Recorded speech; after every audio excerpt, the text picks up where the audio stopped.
Okay, so once again, good Clear afternoon po. everyone. Once again, the topic is very interesting, which is in relation with the employee compensation, total compensation, pay and benefits.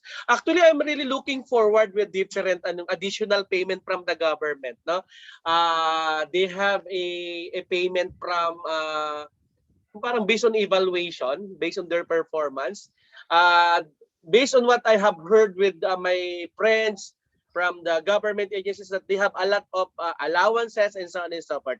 Okay, for us to, I think for those who are not able to experience this kind of compensations and benefits, let us all heard some information from Madam Cherry. Take it away, Madam.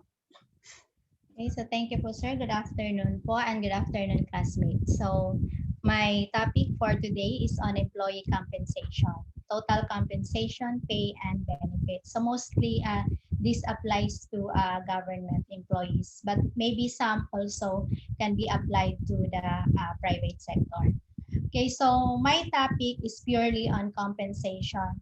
I will not cover as to how employees are being promoted to a specific position to deserve such compensation. So my outline, uh, first, I will give the concepts of compensation, legal frameworks, and total compensation, salary, benefits, and rewards. Okay, so for the concepts of compensation, we have first total compensation.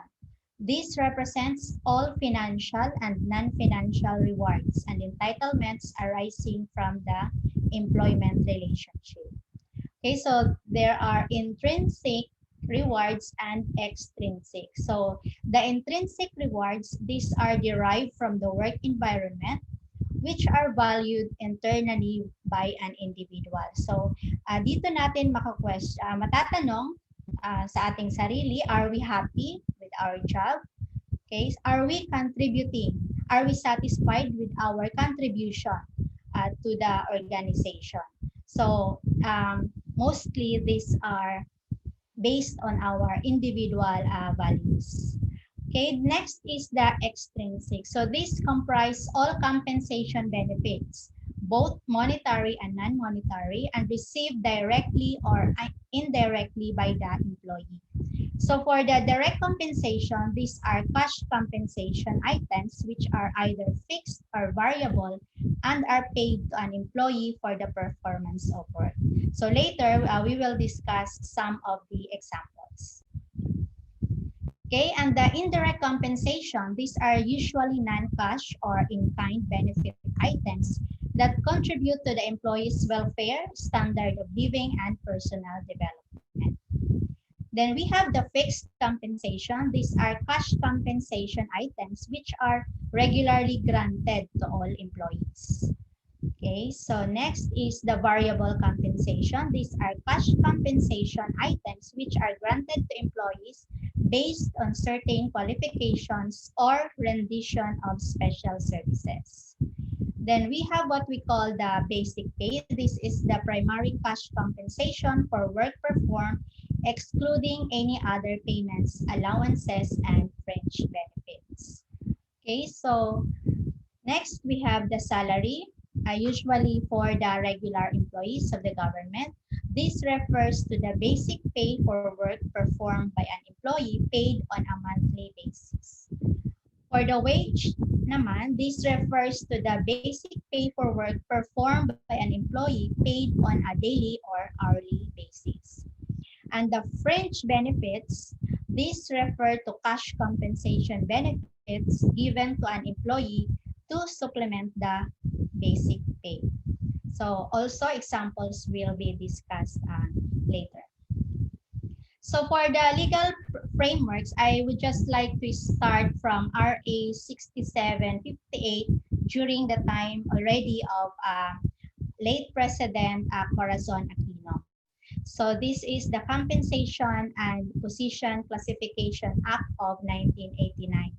So under Section 2 of this Act, it is hereby declared the policy of the state to provide equal pay for substantially equal work, and to base differences in pay upon substantive differences in duties and responsibilities and qualification requirements of the positions. So under this act, the DBM was instructed to prepare a unified compensation and position classification system. Okay, so next, after 5 years, there there was a resolution number one urging the President of the Philippines to revise the existing compensation and position classification system in the government to implement the same initially effective January 1, 1994. So it's been 5 years since RA number 6758 was implemented. So only in 1994, again, that the government employees receive some salary or increase in benefits. So this was the time of President Fidel V. Ramos. Okay, so then a series of executive order were issued to guide for the implementation of the different tranches of increase in the government. Okay, and then we had the executive order number 22 in 2001 and the executive order number 611 in 2007. Both were during the time of President Gloria Macapagal Arroyo. So for the EO 22 series of 2001, although there were many provisions including additional benefits, but I just would like to highlight this 5% increase over the basic monthly salaries as of June 30, 2001 of civilian and uniformed personnel except the uniformed personnel of PNP who are covered by the RA 8551. So it was not really that much, but as a government employee, we were just happy to receive this 5% increase. That time I was new in the government. I received a 10,000 peso salary per month and then it became 10,500. So I was already happy with that. Okay, and then with the executive order number 611, authorizing compensation adjustments to government personnel effective July 1, 2007. So here again, another 10% increase over the basic monthly salaries as of June 30, 2007. And here comes the Salary Standardization Law in 2009. Okay, so this was approved by President Gloria Macapagal Arroyo on June 17, 2009. So Senate and House Representatives Resolution number 4, series of 2009, authorizing the President of the Philippines to modify the existing compensation classification system of civilian personnel and the base pay schedule of military and uniformed personnel. So the Salary Standardization Law was anchored on Article 9B of the Philippine Constitution, which states that Congress shall provide for the standardization of compensation of government officials and employees, including those in government-owned or controlled corporations with original charters, taking into account the nature of the responsibilities pertaining to and the qualifications required for their positions. Okay, and next is another resolution. So here, this salary standardization law, which was approved by President Macapagal Arroyo, was also given in 4 tranches. So 2009, 10, 11, 12. So every year, there was an increase in salary. And then we had the executive order number 201 during the time of late President Benigno Aquino. So this was still anchored on the Senate and House Representatives Joint Resolution number 4, series of 2009. So EO number 201, modifying the salary schedule for civilian government personnel and authorizing the grant of additional benefits for both civilian and military and uniformed personnel. So again, this was given in 4 tranches, so 2009, 10, 11, and 12. So every year, there was an increase. And finally, during the time of the current administration, we have the Republic Act 11466, an act modifying the salary schedule for civilian government personnel and authorizing the grant of additional benefits and for other purpose. So this was signed by President Rodrigo Duterte on January 2020. So again, this will be in 4 tranches. So 2020, 2021, 2022, and 2023. So we are expecting a yearly increase in salary until 2023. So how these legal frameworks really translate into actual salary schedule. So this is an example of a salary schedule, excluding the legal framework, because in the salary schedule, there's no column for the legal framework, only the salary and the step, first, second, until the you will reach the maximum of step 8. Okay, so I'm just giving an example here. If you are a salary grade 18, usually you are a senior staff in the government. So during for the RA number 6758 in 1989, your salary, if your step 1 is 5,670. For the Joint Resolution number 1 in 1994, first salary increase first step or step 1, if you are salary grade 18, you will receive 13,715 per month. And for the start of salary standardization, so we can really see somehow a huge leap in value, no? So if you are salary grade 18 during that time, you receive 31,351 for the first tranche. So pag dumating ka na sa fourth tranche and if you are on the another succeeding step, maybe step 2 or step 3, mas malaki yung value. And then for the executive order number 16, you will receive 33,452. Okay. And lastly, under the RA 11466, you will receive 42,159.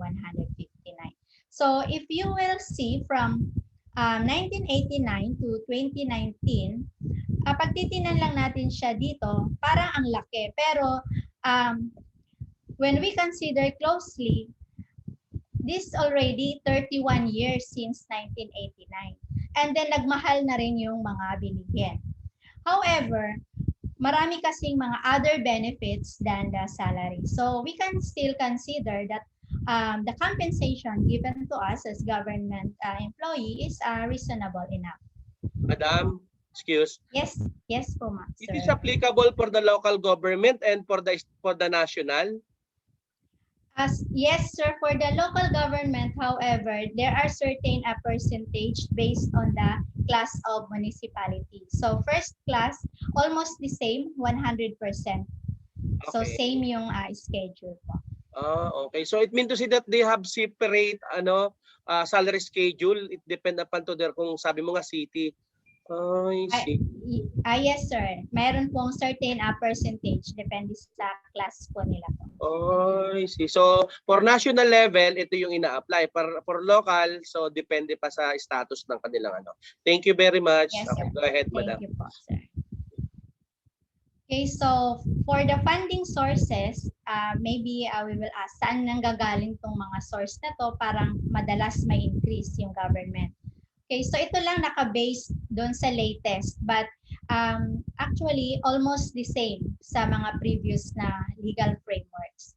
So for the national government agencies, as per the latest Republic Act on the salary standard, known as the Salary Standardization Law of 2019 by President Duterte, So for the funding source for the NGAs, the amount needed for the salary adjustment in fiscal year 2020 shall be charged against any available appropriations in fiscal year 2020 General Appropriations Act and any other available and valid appropriations. Thereafter, such amounts as are needed shall be included in the annual GAA. For the GOCCs, the amount shall come from their respective corporate funds in the corporate operating budget approved by the DBM. For the LGUs shall be charged against their respective local government funds in accordance with the pertinent provisions of this Act and Republic Act number 7160. That's why there are certain percentages based on their income. Okay, so now we will discuss examples of compensation.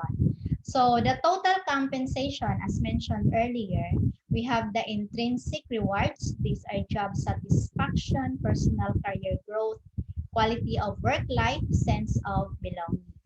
For the extrinsic rewards, these are direct compensation and the indirect compensation. So for the direct compensation, we have the fixed, we have the basic salary or our wages, and we have the fixed fringe benefits, yung ating pera, personnel, economic relief allowance, it's 2,000 per month.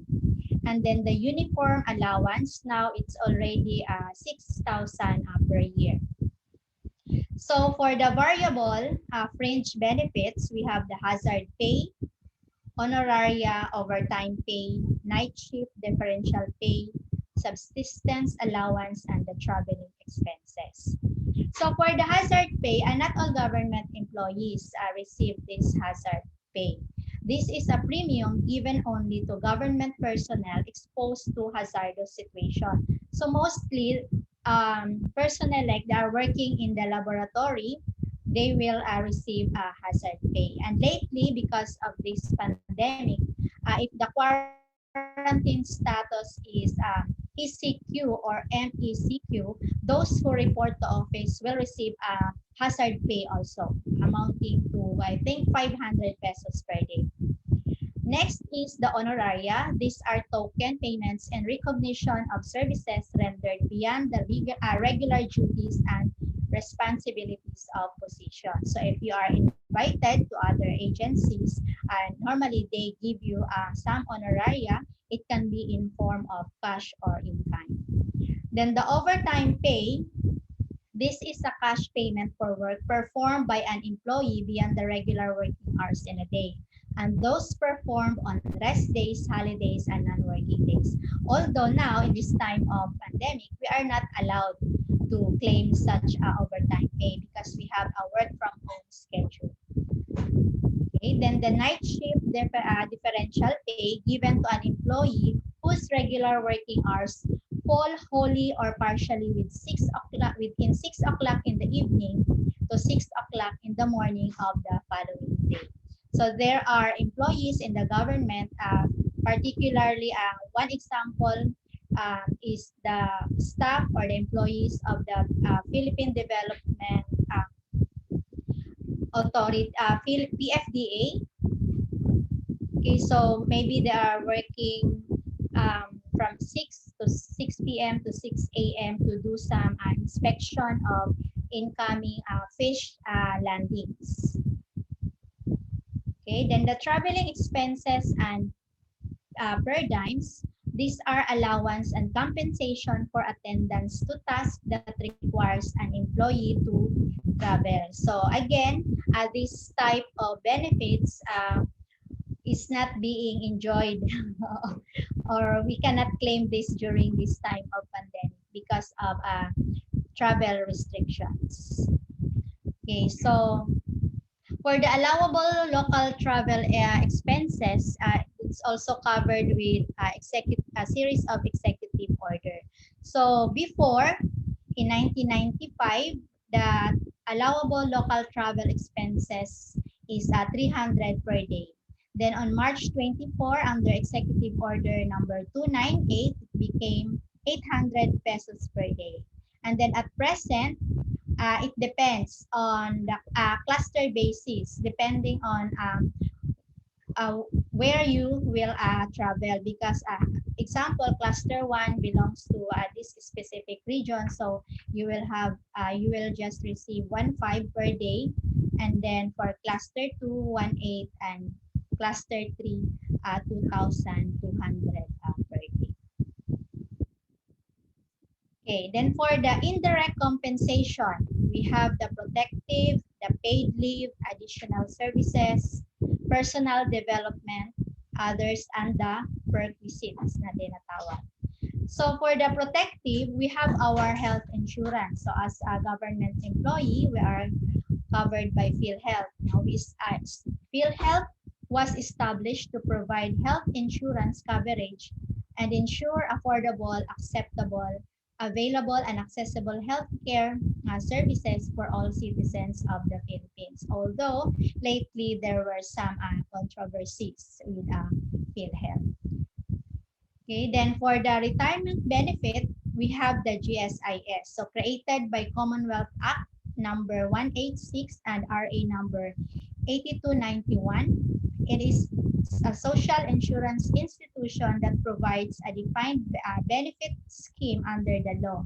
It insures its members against the occurrence of certain contingencies in exchange for their monthly premium contribution. So the higher your salary grade, the higher your monthly premium contributions to GSIS. But your monthly pension also is higher. Okay, so this is not only for the retirement benefit, but also for a service separation benefit, or some also covers a disability benefits. Then we have the paid leave, okay, vacation leave. We have the sick leave. Vacation leave is we are credited 1.5 days per month. So kung hindi mo siya magamit after second month, mag-accumulate siya. Meron ka ng 3 days accumulated vacation leave, and the same with the sick leave. This vacation leave and sick leave we can convert through monetization. Okay, so every year you can monetize depending on your available vacation and sick leave credits. Then we have the special privilege leave, this 3 days per year, a forced leave, 5 days per year, and of course we have the paternity leave. Of course, there are qualifications requirement in here. So for the paternity, it's 7 days. So it provides that you should be cohabiting with your legal wife. So it's one of the requirements. Hindi pwedeng, as long as you are a father, pwede ka nang mag-avail ng paternity leave. And for the maternity leave, RA 8282 as amended by RA 11210. So now it's already 105 days yung allowed for maternity leave. Then the single parents leave, this is 7 days, and especially for women, kapag nagkaroon ka ng mga gynecological disorder, example, you will undergo the dilate and curate procedure, pwede kang mag-avail ng leave up to 3 weeks. Then kung nagkaroon ka ng miscarriage, up to 2 months. Okay. Next, we have additional services. Free medical, dental health, but not all government agencies and not all government employees. So these three, I don't know for others, but I think we don't have this in before. Wala kaming free medical dental clinic, walang shuttle service, and no free meals. I don't know for other division. Depende na siguro kung mabait yung kanilang mga supervisors. Okay, then for the personal development, we have sports activities, although during this time of pandemic, wala siya. Then cultural activities, meron din tayong cultural allowance. I think it's 1.5. Okay, then training programs, ito yung medyo magandang benefits sa government, especially kung nataon na ikaw ay nabigyan ng training programs abroad, nabigyan ka ng opportunity, or you were given an opportunity to take your master's or PhD degree. Mas lalo na if it's abroad. Okay, then other scholarship programs. So, kung pupunta ka rin for training programs or other scholarship programs, depending on your length of stay, especially if outside the country, meron ka rin mga other benefits such as the clothing allowance of latest na alam ko is 400 US dollars. Okay, so for others, we have the Provident Fund benefits, laundry allowance. I don't think we have this, maybe for others. Then the housing loan through the Pag-ibig Fund benefits. So most of the government employees acquire their house through Pag-ibig Fund. So medyo comparable or mas comparable naman siya kapag in-house ka, or I think medyo mas mataas konti. Kaso lang sa Pag-ibig Fund, mas na-stretch yung years ng payment. So hindi mo gaanong nararamdaman. And meron kang security kasi once, wag naman sana, hindi pa bayad yung loan mo pero may nangyaring hindi maganda sa'yo, namatay ka, considered na bayad na yung iyong bahay. Okay, so for other perquisites, ito lang yung, not everybody enjoys these perquisites, no? So depende sa position. Mostly from top management lang ito hanggang division chief. May service car ka, may mobile or cell phone, assigned drivers or secretary, preferred office furnishings, assigned parking space, okay, free quarters, and the newspaper subscriptions. Okay, so, and then, meron din tayong lately na sinasabing performance-based bonus for the government employee. But sad to say, we cannot relate as BFAR employees because ever since its implementation, ay hindi pa po kami nakakatanggap because we were not able to meet certain requirements for the availment of the PB. Okay, so just a saying from this author, we will often find compensation if we think more of what life has given us and less about what life has taken away. And lastly, do your job and demand your compensation, but in that order. So with that, thank you very much.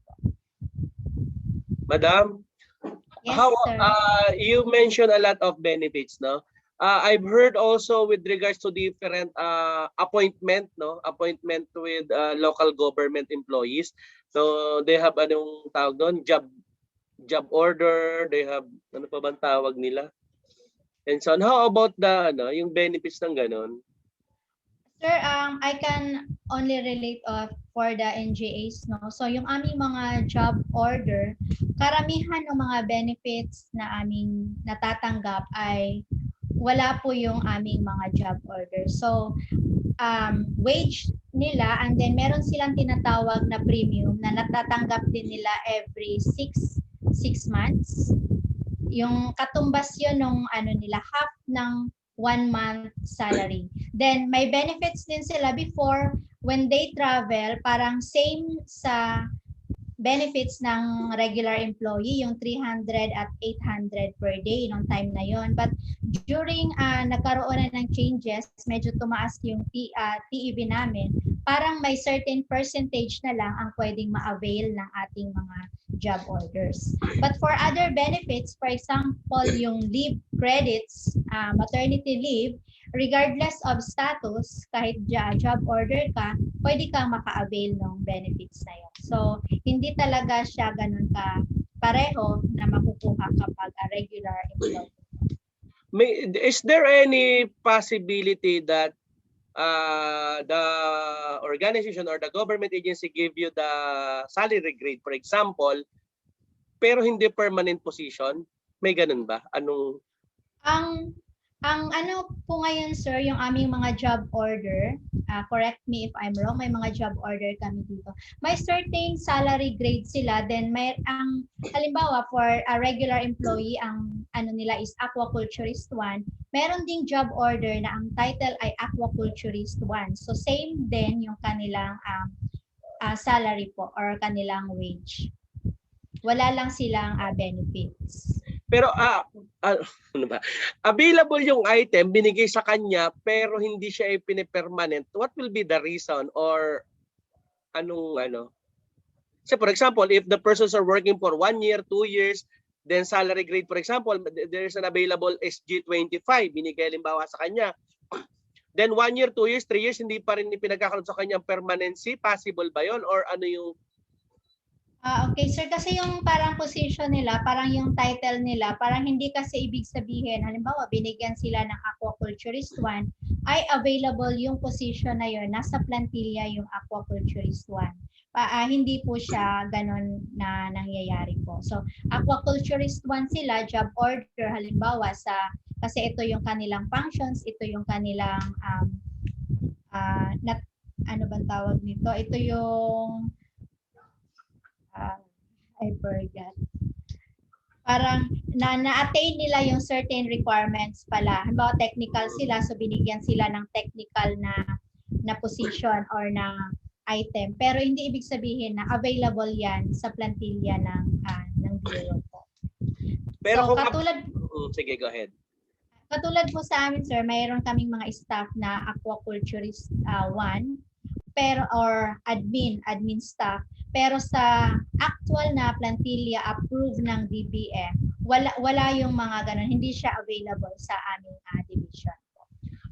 Pero kung available, kung may available hindi lang nilalagyan, naka job order lang, may ganun ba? Sir, hindi kasi kung available po ang plantilla kasi ino-open po yan sa lahat na pwede silang mag-apply. So hindi necessary na kung halimbawa Aqua 1 ka na job order sa division na yan and then ma-open yung plantilla, hindi necessary na sa'yo mabigay kasi once na open yan, open po yan sa lahat ng applicants sa bureau po. Even kapag kagaling sila sa other division, pwede silang mag-apply.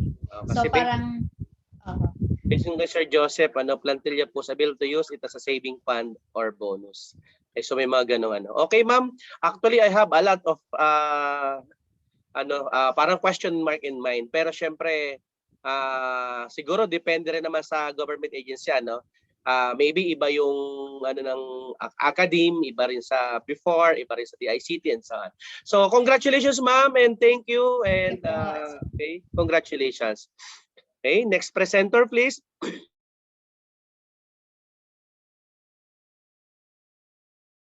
Wait, may sasabihin ata si Sir Joseph. Sige Sir Joseph, go ahead.